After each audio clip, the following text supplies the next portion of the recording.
Bonjour les amis, je viens vous parler aujourd'hui de l'organisation de nos bootcamps CleanOps Bootcamp et HRO Bootcamp, qui sont des formations intensives en développement personnel appliquées aux organisations qui se veulent hautement fiables. Pourquoi CleanOps Bootcamp? Pourquoi HRO Bootcamp? CleanOps pour les personnels opérationnels en recherche clinique, tout d'abord, et puis par extension HRO, Highly Reliable Organization, aux organisations qui se veulent hautement fiables et qui finalement appartiennent à la même famille. Qu'est-ce qu'une organisation hautement fiable? C'est une organisation complexe, type organisation de projet, qui peut engager la vie humaine dans son processus, typiquement les actions de recherche clinique, recherche médicale, nucléaire, spatiale, aéronautique. Donc il s'agit de transposer des techniques qui existent dans ces organisations qui se veulent hautement fiables à d'autres domaines par extension et qui sont des compétences non techniques pour augmenter la fiabilité des équipes, des systèmes et finalement augmenter la fiabilité des produits et des services qui seront livrés sur le marché. Donc ces formations intensives se dérouleront ici, entre autres dans le golfe de Torremolinos en Espagne. Pourquoi choisir un tel lieu pour l'organisation de ce type d'événement? Il s'agit de proposer un environnement agréable et une action incentive, c'est-à-dire pouvoir proposer aux managers et aux collaborateurs de vivre une expérience unique, agréable, délocalisée, tout en proposant des ateliers exigeants, que ce soit au niveau de la théorie sur les soft skills, les techniques de développement personnel, mais aussi sur le terrain pour aller à la découverte de soi, de son équipe et des capacités de résolution de problèmes dans un contexte d'incertitude et de complexité. Donc cette proposition de formation intensive s'inscrit dans un contexte macroéconomique. On parle beaucoup de disruption, donc de changement disruptif, c'est-à-dire d'une réorganisation complète, brutale et irréversible de la plupart des écosystèmes d'affaires, que ce soit dans le domaine pharmaceutique, aéronautique, spatial, ou que ce soit dans le domaine commercial, du fait de l'impact des technologies de l'information sur la réduction des coûts de transaction qui entraîne des modifications dans les relations d'affaires et l'arrivée de nouveaux entrants inattendus dans des domaines comme celui de la pharmacie ou de la médecine. On sait bien que Google, par exemple, s'intéresse beaucoup à la santé, à nos données de santé, et que dans le domaine de la recherche clinique, Dassault Systèmes vient de racheter Medidata, une société de data management, à son profit dans le cadre d'un développement horizontal.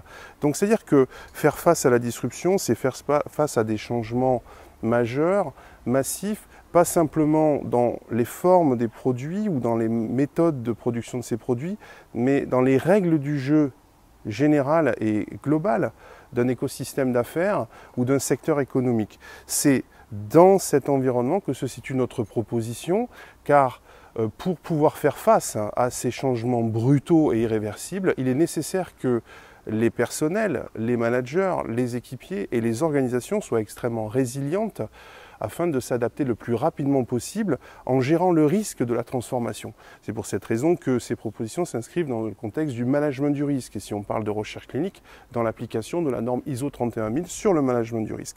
Car il faut à la fois réussir cette transformation transformante des modèles économiques de l'industrie pharmaceutique et des organisations hautement fiables, tout en conservant la sécurité, la sûreté nécessaire à la production et à l'utilisation de produits qui peuvent s'avérer dangereux, tels que des produits pharmaceutiques par exemple. Donc, comme je viens de vous le dire, il s'agit d'acquérir des compétences nouvelles. Alors, d'abord, comprendre ce qu'est une compétence. La compétence ne se réduit pas au savoir ou à la connaissance.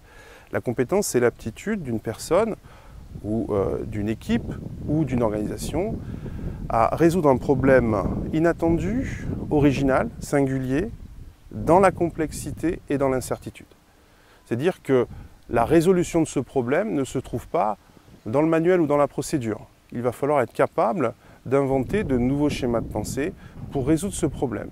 C'est-à-dire avoir des aptitudes non techniques, plasticité mentale, des moyens cognitifs, individuels et par équipe, qui permettent de gérer à la fois la complexité d'une organisation projet, qui est une organisation de type matriciel, vous le savez, dans laquelle il y a des organisations différentes qui travaillent sur des différents continents, avec des cultures différentes, et dans l'incertitude, c'est-à-dire dans l'idée qu'on ne sait pas quel est le résultat qui sera produit. Donc il faut procéder à la fois par des formes de bricolage qu'on appelle d'énaction, c'est-à-dire apprendre dans l'action, tout en garantissant une certaine sûreté.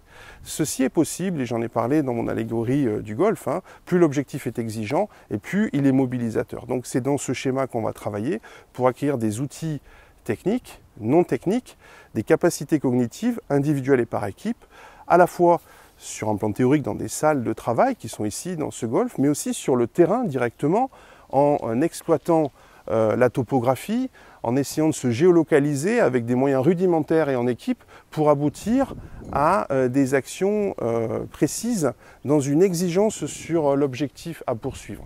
Donc vous voyez à la fois une partie théorique qui aura lieu en salle avec votre serviteur et puis sur le terrain avec un coach sportif qui va entraîner les membres, les équipes et des équipes par catégorie sur le terrain afin de résoudre un problème de géolocalisation de jour puis de nuit et avec des moyens rudimentaires et avec des questionnements et des exigences cognitives fortes. C'est-à-dire il s'agit d'appréhender la gestion de l'incertitude et de la complexité sous pression temporelle et sous pression de stress. Pourquoi je vous dis ça? Parce que dans les organisations qui se veulent hautement fiables, nous le savons aujourd'hui, le risque de migrer vers l'accident, le fait que le système migre vers la zone accidentogène est lié aux pressions temporelles, socio-techniques et socio-économiques. Donc, on ne peut pas changer cet état de fait. Les enjeux financiers sont très importants dans nos économies et dans les secteurs dont nous parlons. Et donc, il faut avoir cette capacité de résilience, que ce soit au niveau individuel ou collectif, pour absorber le stress, absorber la pression temporelle et technique, pour aboutir à un résultat fiable.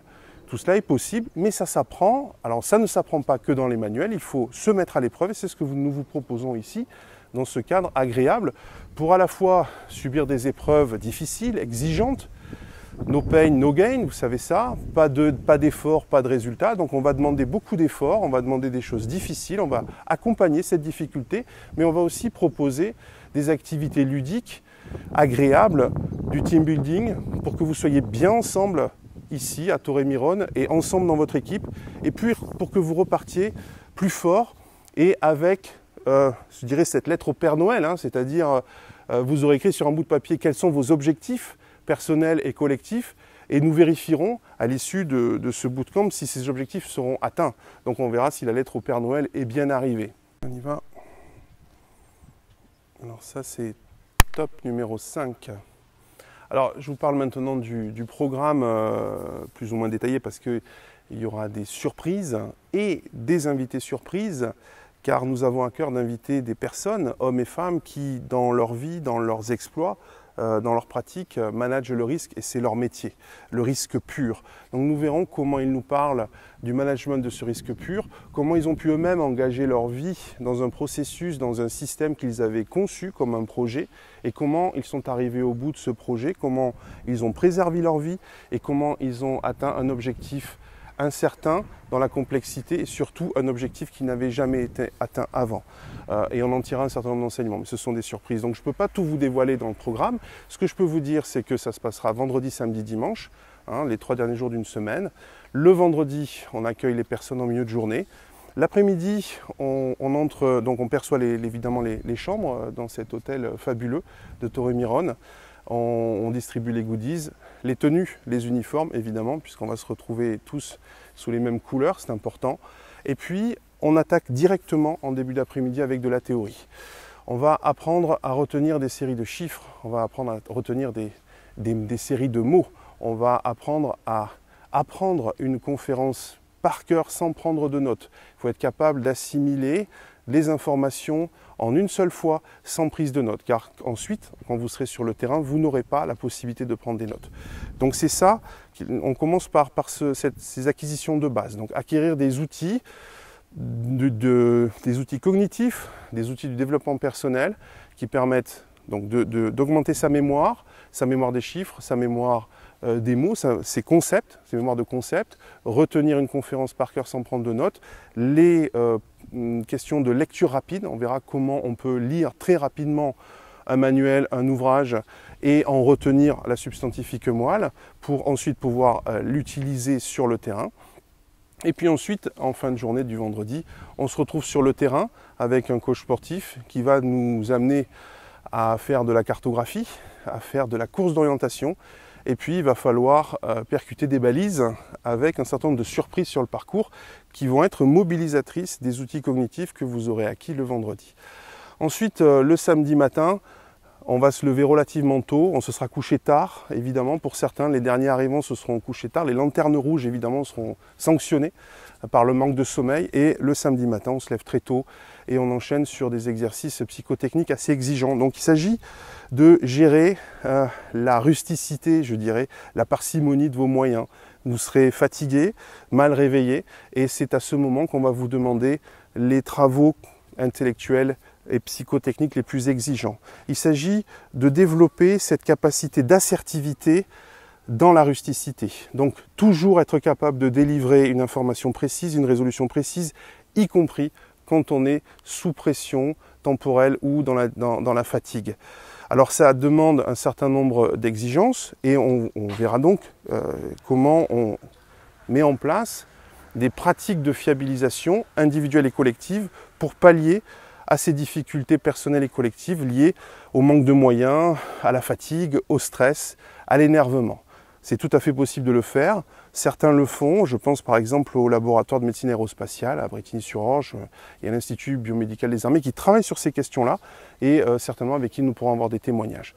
Voilà comment ça se passe le samedi matin. Puis le samedi après-midi, on va entrer dans de la dialectique. On sera plus interactif, on entrera plus dans du débat, du retour d'expérience, de la discussion ensemble pour savoir ce qui marche pas et comment on peut amener des améliorations. Et enfin, à la fin de ce samedi, on va se détendre un petit peu, on va retourner dans ses chambres, on va se préparer, on va se mettre en tenue pour une très belle soirée blanche, une soirée de gala avec des invités surprises. Et puis surtout la possibilité de faire du relooking coiffure. On aura un stand Franck Provost sur l'hôtel. On aura un coach social qui nous permettra de mieux comprendre ce qui s'est passé en groupe ou de façon individuelle. Et puis ensuite une soirée blanche, une belle soirée de gala qui se terminera certainement très tard dans la nuit avec beaucoup de joie et beaucoup d'envie de s'amuser ensemble. Nous arrivons dimanche matin. Dimanche matin, on va se détendre avec des activités au choix qui auront été choisies par les différents membres de l'équipe. On pourra vous proposer une initiation au golf. D'autres pourront aller se détendre au spa, recevoir des massages par exemple. Il y a également une salle de sport qui vous attend. Pour ceux plus culturels qui veulent découvrir la Costa Brava, il y a les musées de Dali à Figueres. Et on peut aussi vous proposer de prolonger la discussion pour ceux qui le souhaitent autour du coaching social et pourquoi pas améliorer certaines techniques de développement personnel avec moi si certains en éprouvent le besoin. Et puis également la possibilité de poursuivre le relooking coiffure avec le stand Franck Provost qui sera disponible pour vous sur le site, sur l'hôtel de Torremolinos et beaucoup d'autres choses qui seront des surprises à découvrir sur place. Ce que je dois dire également, c'est que ce programme s'inscrit sur une période de 6 mois. Bien sûr, le séminaire intensif dure 3 jours ici, mais le programme lui-même s'étend sur une période de 6 mois. 3 mois avant le séjour sur la plateforme d'e-learning Utility, un certain nombre de contenus, de profilage à faire ensemble, des quiz pour définir les besoins de chacun et de l'équipe, faire du sur-mesure avec vous, préparer les objectifs, définir les objectifs individuels et collectifs. Et puis à l'issue du séminaire, 3 mois à l'issue du séminaire, pendant ces 3 mois, toujours sur la plateforme Utility et aussi par des échanges individuels, par téléphone ou physiquement, nous ferons le point pour déterminer si nous avons atteint nos objectifs individuels et collectifs, si la lettre du Père Noël est arrivée pour vous, pour l'organisation à laquelle vous appartenez, avec l'analyse d'indicateurs clés de succès que nous aurons définis évidemment avant le séminaire et que nous mesurerons après le séminaire pour vérifier que la transformation est réussie et que à la fois les équipiers et l'organisation est capable de faire face à la disruption, à cette transformation transformante et en management le risque de cette transformation et surtout en gardant le plaisir et la joie de travailler ensemble. Voilà ce que j'avais à vous dire aujourd'hui sur ce programme. Donc la suite des informations, vous cliquez sur les liens qui se situent dans la description de cette vidéo pour avoir plus d'informations et définir avec vous le programme le plus adapté sur mesure pour vous et votre organisation. À bientôt ici en Espagne pour s'amuser ensemble. Je voulais vous parler de ce lieu qui est le golf de Torremolinos et le golf, l'hôtel club du golf. Pourquoi est-ce si important de vous proposer ce séminaire dans un endroit aussi agréable que celui-là? Pourquoi est-ce si important de prendre le temps de s'installer dans un environnement propice au silence, à la réflexion et à l'action? Parce qu'on ne remplit pas un verre plein, tout simplement. Donc nous sommes tous pris dans des vies très agitées, très occupées avec des emplois du temps extrêmement serrés. Et ceci produit du bruit, beaucoup de bruit dans notre cerveau, beaucoup d'occupations qui nous empêchent de nous asseoir simplement pour faire le point sur notre situation, sur nos ambitions, sur nos rêves, pourquoi pas, et sur les moyens d'y parvenir. Une idée très simple, c'est que si on fait toujours la même chose, on obtiendra toujours les mêmes résultats. Et donc pour changer, pour se transformer, il faut prendre le temps de la transformation, c'est-à-dire prendre un temps à soi, dans un endroit agréable, dans un endroit délocalisé, pour déconnecter son cerveau des activités habituelles et lui faire une proposition différente, une page blanche, ce qui consiste à vider le verre plein.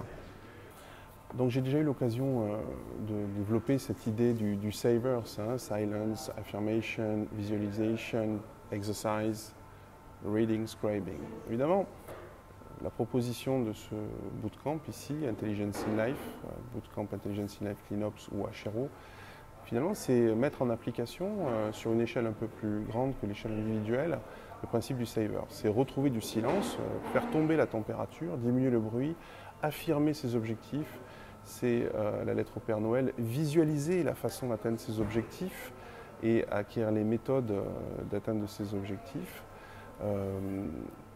Ensuite, lire, mais lire beaucoup plus vite, acquérir plus rapidement les informations et écrire ses objectifs et écrire finalement la méthode d'atteindre ces objectifs individuellement et collectivement. Collectivement, et ça s'inscrit dans la théorie de l'apprentissage de Wenger, de M. Wenger. On retrouve également ça chez Robert Gagné, cette idée qu'un être humain, pour apprendre, a besoin de réunir 3 conditions simultanées. D'abord la nouveauté. Ce cadre sera pour vous une nouveauté et avec de nouvelles sensations. Ensuite, il faut que ce soit ludique, il faut que ce soit amusant, il faut qu'on puisse s'amuser en apprenant. Et enfin, troisième point très important, il faut que cet apprentissage soit social, il faut le faire en groupe. Finalement, cette caractéristique d'apprentissage, vous la retrouvez chez les mammifères supérieurs. Qui n'a pas vu des jeunes chiots ou des jeunes chats, des chatons jouer ensemble, finalement créer des simulacres d'attaque ou des simulacres de chasse. C'est exactement ce qu'on propose ici. Créer des simulacres de mise en pression, de difficultés et développer les méthodes qui permettent de dépasser ces difficultés pour retrouver de la fluidité et retrouver, finalement, visualiser mieux la façon d'atteindre ses objectifs avec précision et sûreté, car encore une fois, dans des organisations hautement fiables, nous avons besoin de fiabilité, de sûreté, malgré la complexité et malgré l'incertitude, ce qui crée des contraintes très importantes que nous allons apprendre à gérer ici, à discuter ensemble pour nous améliorer et pour faire en sorte que nos secteurs restent des secteurs florissants et garants de sûreté pour les usagers de nos produits, quels qu'ils soient. Donc je vous dis à très bientôt ici à Torremolinos pour passer de très beaux moments ensemble dans un cadre agréable et imprimer de très beaux souvenirs et de très belles sensations individuelles et collectives pour avoir cette transformation transformante afin de faire face à la disruption. À bientôt. Et n'oubliez pas, cliquez si vous aimez cette vidéo, les pouces en haut et retrouvez tous les détails dans les liens dans la partie description de cette vidéo. À bientôt. Au revoir.